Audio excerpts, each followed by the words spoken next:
కోటగా ఉన్న ఆ నియోజకవర్గంలో అంతర్గత విభేదాలు భగ్గుమన్నాయి. ఎమ్మెల్యే వర్సెస్ సీనియర్ నేతల మధ్య పోరుతో నియోజకవర్గంలో గందరగోళం నెలకొంది. కానీ ప్రస్తుతం అక్కడ పరిస్థితులు మారుతున్నట్టు స్పష్టమైన సంకేతాలు వినిపిస్తున్నాయి.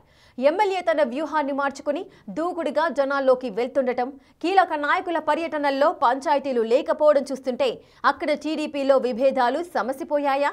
ఈ విషయంలో అధిష్టానం జోక్యం ఫలించిందా? ఇంతకీ అది ఏ నియోజకవర్గమో ఇప్పుడు చూద్దాం.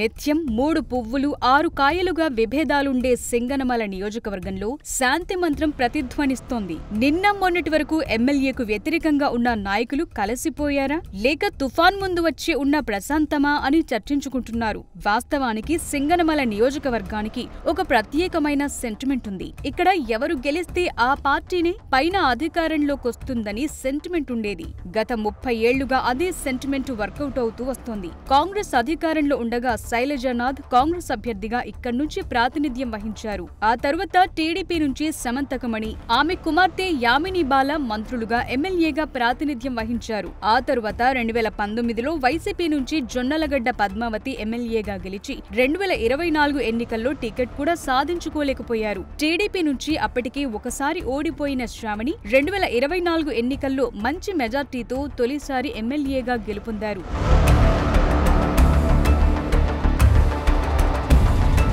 2024 ఎన్నికల్లో టీడీపీ నుంచి తొలిసారి ఎమ్మెల్యేగా గెలిచిన బండారు శ్రావణిశ్రీకి మొదట్లో అంతా సానుకూలంగానే సాగింది. 2019 ఓటమి తరువాత లోకేష్ సమక్షంలో సీనియర్ నాయకుల హామీతో ఆమె విజయాన్ని సులభతరం చేసుకున్నారు. అయితే గెలుపు సంబరాలు ముగియకముందే నియోజకవర్గంలో అసలు సమస్య మొదలైంది. అదే అంతర్గత వర్గపోరు. ఏ చిన్న కార్యక్రమం జరిగినా అది ఎమ్మెల్యే శ్రావణి వర్సెస్ ఇతర నాయకులు అనే పరిస్థితికి దారితీసింది. ఎమ్మెల్యే వర్గం ఒకవైపుండగా ADCC bank chairman Mantimadugu Keshava Reddy, TDP senior నేత ఆలం నరసానాయుడు వంటి కీలక నేతల వర్గాలు మరోవైపు విడిపోయాయి. వీరు ట్రూమెన్ కమిటీ సభ్యులుగా కొనసాగుతూ ఎవరికి వారే యమునా తీరే అన్నట్టుగా వ్యవహరించడం ద్వారా పార్టీలో స్పష్టమైన చీలిక కనిపించింది.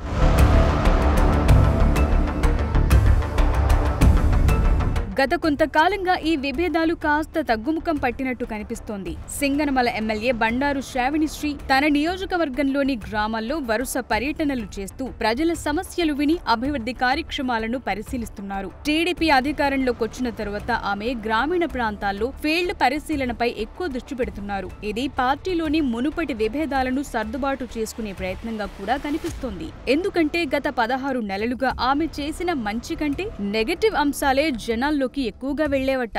వాటిని పాజిటివ్ గా మార్చే అంశాలపై ఎమ్మెల్యే శ్రావణి దృష్టి పెట్టినట్టు తెలుస్తోంది. ఎక్కడైతే తన పట్ల వ్యతిరేక భావన ప్రజల్లో ఏర్పడిందో అక్కడి నుంచి నరుక్కొచ్చే పనిలో పడ్డారు శ్రావణి.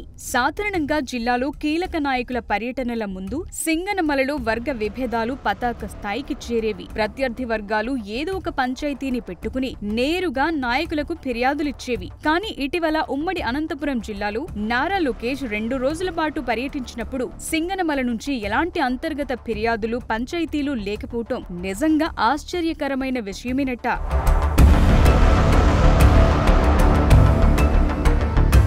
ఓవైపు బండారు శ్రావణి దూకుడుగా జనాల్లోకి వెళుతుండటం, మరోవైపు మిగతా నాయకులు సైలెంట్ గా ఉండటం చూస్తుంటే సింగనమలలో విభేదాలు సమసిపోయాయా అన్న అభిప్రాయం కలుగుతోంది. టీడీపీ నాయకులంతా కలిసి లోకేష్ ను కలవటం, అంతా బాగున్నట్టుగా ఫోటోలు దిగటం చూస్తుంటే తాత్కాలికంగానైనా విభేదాలు సమసిపోయాయా అనే అభిప్రాయం కలుగుతోంది. ఇక ఇప్పటి నుంచి ఆయన సింగనమల టీడీపీలో విభేదాలు వీడి ముందుకెళతారా, లేదంటే షరా మామూలే అన్నట్టు వ్యవహరిస్తారా అనేది చూడాలి. అధిష్టానం మద్దతుతో ఎమ్మెల్యే శ్రావణి చేపట్టిన ఈ కొత్త వ్యూహం అంతర్గత విభేదాలకు శాశ్వతంగా తెరదించి సింగనమల టీడీపీని ఏకతాటిపైకి నడిపిస్తుందా, లేదంటే మళ్లీ పాత సమస్యలే షరా మామూలుగా కొనసాగుతాయా అనేది చూడాల్సి ఉంది.